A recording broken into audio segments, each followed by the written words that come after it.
Dubai is the only major territory which, when it kept becoming more liberal in the Web3 and digital asset space, never rolled back a liberalization element. So I'm just going to sort of segue into a slightly controversial question. So by the way, there was nothing controversial in what you said. As in, I was hoping to get some more controversy. Very regrettably, startups in all industries, including mine, are very driven by fundraise and investment backing. I think that if you're only going to depend on that, then you're going to suffer from the consequences of a downturn in the investment economy.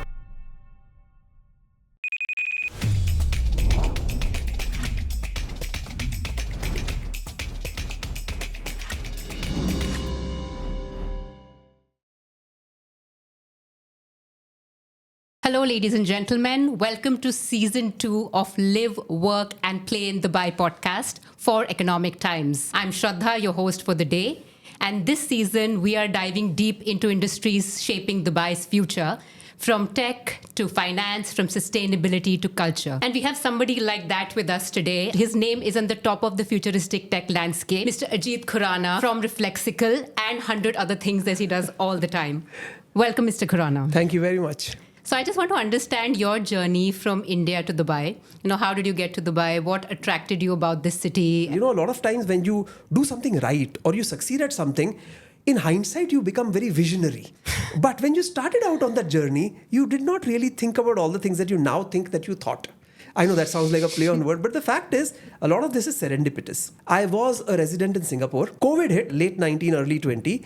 India was better off till about March, April than Singapore was. So I went back to India for some time, thinking that like the bird flu, swine flu, this is like a 2-month phenomenon.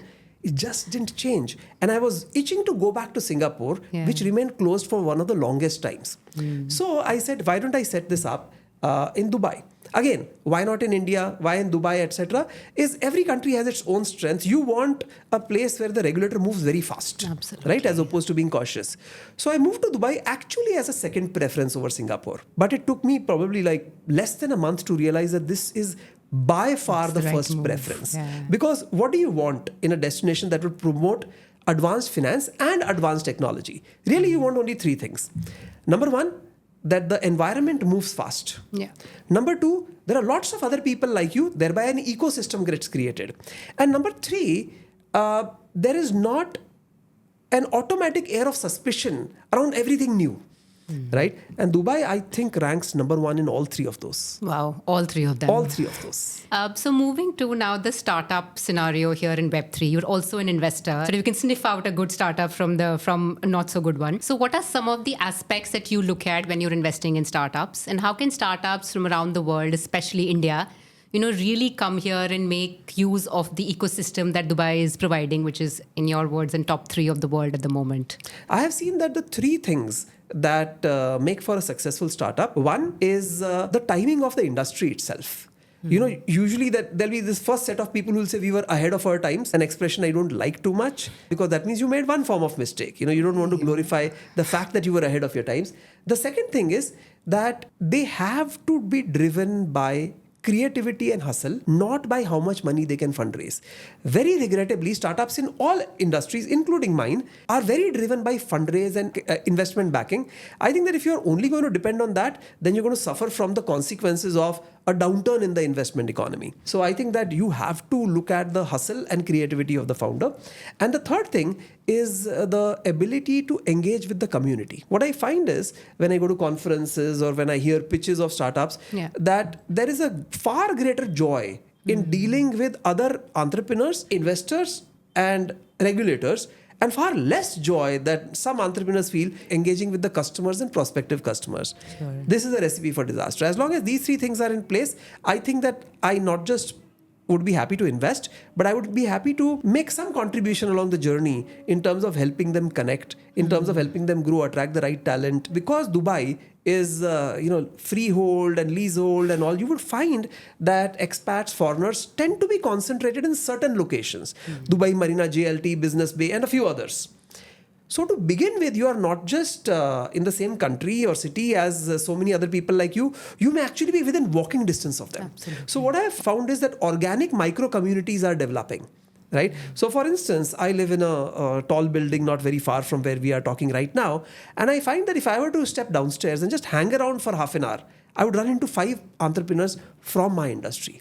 Now, this sort of concentration is found in few places in the world. You could find it in some places in San Francisco. You could find it in some pockets of northern India, Bangalore, Mumbai, but only in very small pockets. In Dubai, these are in many pockets. And given that the population of Dubai is much lesser than the other cities I listed, the likelihood of you engaging with others is much better. Perfect. So I will just pull from here and take you to the emerging India-UAE corridor. We often hear that about business, about tech. There's a convergence of the startups coming here for investable capital, for building in the region. Similarly, people here, family offices, sovereigns looking to invest in Indian startups. So just to understand, do you personally know of any startups that you could discuss with? What was their model in Web3? What is the rate of sort of startup investment in Web3? What sort of startups are coming here in that sense? And how's that ecosystem looking? So if you look at India as a market, as opposed to Indian market connecting with the rest of the world, I think we are doing very well. But if you look at some of the world's largest banks, and I'm not naming any, and you look at some of the domestic largest banks in India, it is very surprising to note that in both cases, the banks are like about 150 years old each. Legacy banks. Legacy banks globally as well as in India.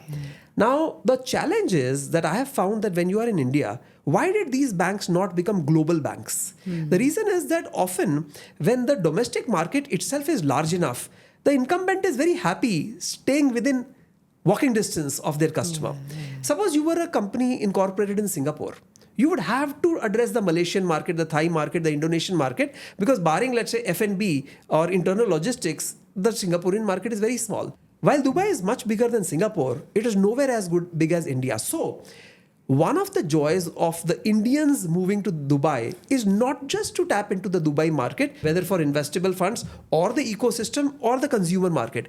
It is to use Dubai as a launchpad for at least the region, if not the whole world. This is, by the way, what made Singapore great. This is what made San Francisco or Silicon Valley great. And now we are in the next Silicon Valley of the world. So I would say that the India-UAE corridor is probably the most promising India-X corridor available if you are now going to target not just that region, but the whole world. And within Dubai, you have an ecosystem for that, right? You said, for example, we've been interacting with the Dubai economy and tourism, and there's a lot of emphasis on incubators, accelerators. DIFC has its own accelerator. So how can the startups engage with all these platforms that are available in Dubai, and how do they make the maximum out of it? So I think that you're bound only by your creativity. So I can't list all of them, but I'll tell you some of the more common ones. Yeah. And I may be biased by some of the ones that I use. Most entrepreneurs coming in from India, I would say almost all, the number would be greater than 90%, actually incorporate in some free zone, right? For a variety of reasons.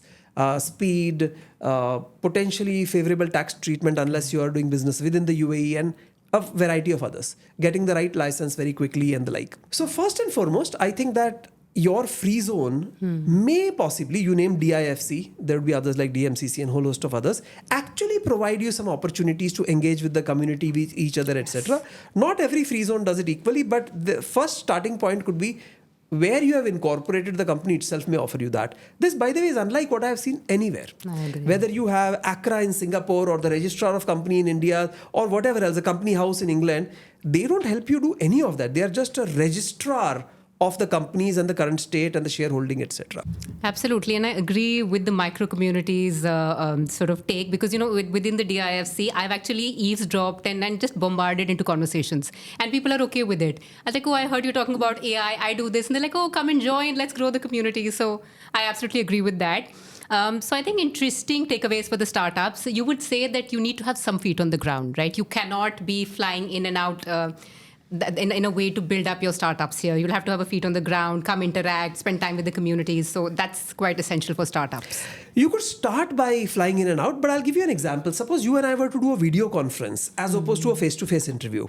What happens is that the moment there is a little lull in the video conference, we say, okay, talk to you tomorrow. Yeah. Right? But when you're sitting face to face, despite the lull, you will come back into the conversation and try to build it, which is why people say that face to face, while otherwise logistically difficult, actually can create more value. Sure. Right? Pretty much the same way, you could be a visitor, a tourist entrepreneur, and you come in and out, probably because you're exploring it. But I think that if you want to gain from far beyond just the regulatory joys of this place and get into the actual ecosystem joys, you need to embed yourself in the ecosystem. And I think they're now creating visas to that very intent. Also, you mentioned in one of your TED Talks that every startup has a tipping point, right? So I'll sort of take it to Dubai's tech ecosystem. Is it at a tipping point? I think that tech is now a very broad word. Just like the internet industry is a very broad word. Like if you're talking of e-commerce, like probably Dubai was at a tipping point for e-commerce like a decade ago, right? So there are various aspects of tech. If you talk of aerospace, we are going to get there in Dubai like in a year or two with all the, or I should say UAE with how the initiatives are going on. As far as my industry is concerned, the last 3 years have indeed been the tipping point. How has adoption occurred? Adoption is of two types. One in our industry is using digital assets as currency.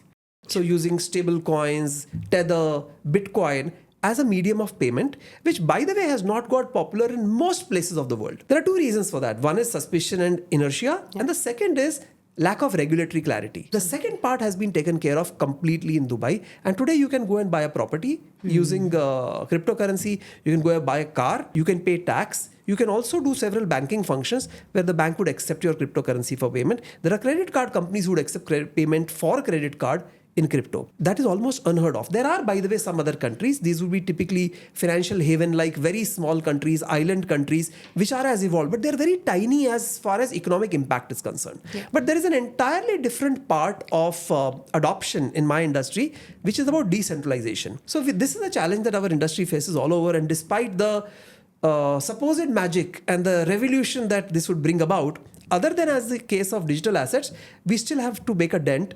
And I think that along with El Salvador as a small country, Switzerland as a European country, Dubai stands in the top 3 for adoption, even as far as decentralization is concerned. Perfect. And, they are now coming up with the stablecoin regulations where the Tether, I think, will be pegged to the dirham. And there's also sort of openness within the VARA, the Virtual Assets Regulatory Authority, to look at some of these new aspects. But you're saying that's largely in the domain of digital assets at the moment. It's not spread wide yet, but there is a move towards understanding the regulatory features of that. That is correct. So one very interesting thing you should know is that you can pay people using currency notes, you can do a bank transfer, you can write a check. So how does paying with digital assets, how is it different? Is it not just one more version of an app? Actually, it's very different. When I give you a currency note, nobody else is involved. Nobody else knows if I give you the currency note. But if I do any other form of payment, I am interacting with my financial institution, which interacts with your financial institution, and the money reaches you, regardless of whether it was a check or a bank transfer. The only way you can digitally transfer money, very much like you would transfer money using currency notes, namely only the sender and the receiver knows, is by using blockchain technologies. No, absolutely. So Dubai is really the next Silicon Valley of the world, or a potential Silicon Valley of the world. Yes, although I don't think that, Dubai would like that because Silicon Valley is yesterday's news. So they want to be not the next Silicon Valley, but they want to be a plus on They want Silicon Valley to be now be like Dubai. That is correct, yeah. Perfect. And so, every global city to be called or to prove its mantle has to have other aspects other than just work. That's why the podcast is called Live and Play. So in terms of livability, how would you rate Dubai? Because you've lived in Singapore and you know about the Silicon Valley. So in terms of, culture, things to do, education, healthcare, and how has it improved in the last couple of years? So, while you listed several things, for me, the most important in this bucket actually is safety. So Singapore is very safe. Dubai is as safe, maybe more. I find that without doing country by country comparison, because if something is better, you're probably saying somebody else is not as good. Yeah. But I think civic sense is substantially above acceptable levels, as in pretty decent. I think that being able to determine logistics, that means if I want to go from point A to point B, I don't have to wonder whether it'll take me 30 minutes or 90 minutes. So I think that is extremely pleasing. The bus network here is very good. Train network, I think, has to expand much more to match some of the best metro lines around the world. Culture, social interaction, especially within the expat community, even people who may have been here for a decade or two, they still feel that, they should be outgoing and incorporate themselves in the vibrancy around. So I find that very, very exciting. The same vibe you would get in any new city in the world, you get that here. I think that things like cleanliness, facility services, government services and the like are almost unmatched. right? So I think that all of that makes Dubai a very livable place. There could be a worry that it might be an expensive place, and that would be a fair worry, right? But that is how the economy is structured. And what would be your 3 places, the hidden gems that you love going in Dubai that people may not know enough about? Or is there any activities you like to do, or some of these micro communities that you mentioned that people should definitely experiment with? Yeah, so I like the art club. That is one very interesting place. I'm not a member yet, but I keep toying with that. I like moving away to water activities which are not like the mainstream water activities, like taking a boat and just taking off. And finally, if you want to empower yourself, things that you may never have thought about in any other place, such as getting a pilot's license. Which, by the way, in Dubai, I'm not talking about commercial pilot's license, but suppose you wanted to fly a 2-seater plane. The cost of getting a pilot's license in Dubai is 1/6 that of in India, which is very surprising. You would have wanted India to be cheaper, right? A boat license can be obtained in 2 days, and you can rent a boat and just take off in the sea. Opportunities you would not have got otherwise. These would be the hidden gems. And do you have a pilot's license yet? Well, my 2 sons, who are 21 and 24, are looking at pilot's licenses, boat licenses. So I'm going to be in the passenger seat on this one. Okay, so next time if I want to go to India, I will just tap you up and you're going to fly me to India. Well, two-seater planes don't travel that far, but I could fly you to the airport. Okay, perfect. That sounds perfect. I'll go back to startups again because, that's a major part of who's watching this podcast. If they have to plan a strategy in their Web3 worlds to come to Dubai and then tap the region, what are some of the more prominent use cases? What is the level of the startup that should be? And how do they build their strategy of coming to Dubai? Any thoughts on that? Yes. So first and foremost, you want to figure out whether the activity you are doing within Web3 is a licensable entity, which means, for example, if you are creating a cryptocurrency exchange, in almost all advanced economies in the world, there is some form of licensing or registration required. For example, in India, you have to register with the FIU, which is the Financial Intelligence Unit. There is no license being issued yet. In Dubai, there is WARA. In Abu Dhabi, there is ADGM. So in most countries, there is some form of license. In the US, while there is no crypto license, but each state has its own money transferers license. Many countries in the Europe have an e-money license, which are the licenses that these companies have to use. If it is a licensable activity, I think that your question becomes extremely crucial. Because A, the territory may not have a license, Dubai does. And B, while the rules and regulations may be known, they might be available on a website, but practically speaking, the license may be very difficult to get. Sure. In cryptocurrency, we have seen this. And I could name several territories which seem to have a licensing regime, but you can't get the license. So first and foremost, I would think that is the case. But very interestingly, not all businesses, as in I would say fewer than half of the businesses actually are doing a licensable activity, right? Now, if there is no specific license required and you are really a software company or an IT services company, then probably you need to focus on your primary motivation to come here. Dubai is the only major territory, and I include England in this, Switzerland, America, Singapore, Hong Kong, which, when it kept becoming more liberal in the Web3 and digital asset space, never rolled back a liberalization element, right? All other territories got liberal, burned their fingers and rolled back. Dubai has not rolled back, and that makes it a standout economy. We have seen similar things, but in very small financial havens, like a British Virgin Islands or a St. Vincent and the like, which really can't compare in the size of the economy that you're talking about here. So I think that from that point of view, if you want to use a place where you feel that I'm not just in a favorable climate today, but even 3 years later and 5 years later when I become big, then at this point of time, Dubai is the only economy which has shown a rising graph in our industry as far as regulatory acceptance is concerned. So this would be one more thing that startups could keep in mind. Having said that, you should know that the way companies get structured, and a lot of startups will never think about this because all the other countries I talked about are common law countries. Because all of those are common law countries, you never think of the difference between the two. But when you want to set up a company and have a very large number of shareholders, though Dubai did introduce a crowdfunding regulation, I think about 1.5, 2 years ago, but that never got fully actioned. So if you're going to go to various angel networks and raise money, you might want to make sure that you know how you're going to structure your business, because that is not as straightforward as there being a register of some sort, which would be a registrar of companies, where you go and add shareholders' names and it is all good.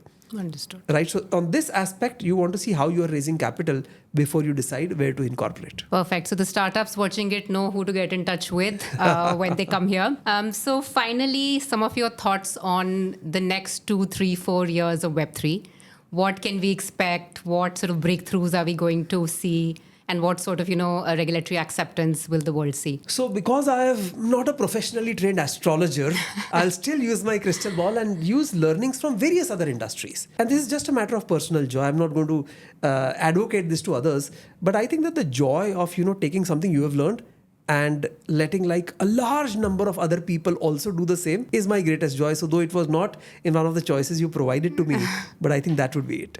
I think that's why there's so much of the background yours has not been covered, but I'm glad I picked on that. So I'm just going to sort of segue into a slightly controversial question. It's being said that US now has a crypto president, right? And some of his closest aides are all early backers and founders of crypto. Even in Europe, there seems to be a realization that legislations have to be loosened around Web3 and crypto and Bitcoin, etc. So AI has obviously taken the brunt of it, but the others are also picking up. So what does it mean for Dubai? Does it mean collaboration? Does it mean competition? Or does it mean further disruption? So whenever you hear, so by the way, there was nothing controversial in what you said. As in, I was hoping to get some more controversy here because I with love Dubai, it. it's like, we want to be on the right track because we want to get things done, not get caught up in controversies. So here's the interesting thing. If you look at the data from the last 3-4 years, and you look at which country is losing millionaires to other countries. So UAE is the biggest absorber of millionaires. And India, UK, and US are the greatest exporters of millionaires. Sure. So why are millionaires leaving those countries? There could be a tax-based reason also, but that was always the case. As in these 3 countries which are losing the most number of people, always have had a very high rate of tax. And Dubai, at least at the personal income tax level, continues to be at a zero tax rate. So what has happened over the last 2-3 years? I think what has happened is that people's aspiration, I think the economy of startups have reached a tipping point, that now it is not just the Steve Jobs and the Bill Gates and sort of few iconic entrepreneurs. Now there are millions of successful tech entrepreneurs who are very impatient. Right? So there are many territories around the world where you can buy residence or citizenship. It may not be as straightforward as going and buying it across the counter, but you could bring in money and do that, which explains why the golden visa or the gold card or whatever Donald Trump talked about. Absolutely. Perfect. That's the end of my grilling session. Ladies and gentlemen, a wrap for this episode of the Live, Work and Play in Dubai podcast. Thank you so much, Ajeet, for your amazing insights. And if you've enjoyed our conversation, please like, share, and tune in next time for Business and Innovation in Dubai. Till next time, where work meets opportunity and opportunity meets success. Thank you so much. Thank you very much.